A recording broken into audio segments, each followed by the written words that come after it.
I am the Tofu Golem. Please enjoy the video. In this video, I will explain how to remote start your Toyota Tacoma. This convenient feature allows you to warm up or cool down your truck before you even step inside. We'll cover the straightforward process, including key fob button presses and important considerations like vehicle proximity. Get ready to enjoy a more comfortable ride, whether it's a chilly morning or a hot afternoon, with just a few simple actions.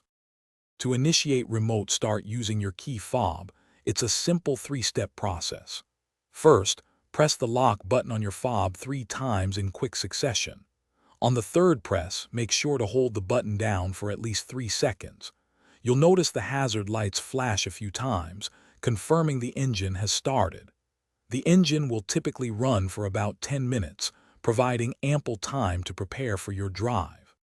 For optimal performance and safety, keep a few key points in mind. Your Tacoma must be locked for the remote start to activate. The effective range for the key fob is generally around 80 feet, so proximity is important. Remember, opening any door or pressing the brake pedal will cause the engine to shut off.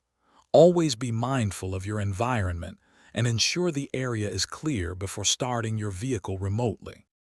Beyond the key fob, some Tacoma models offer even more advanced remote start options, including control through a dedicated smartphone application.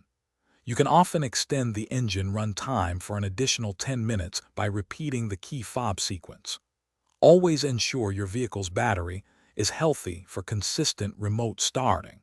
For any specific details or unique features related to your particular Tacoma, always refer to your owner's manual. Thanks for watching. Consider subscribing if we helped you today.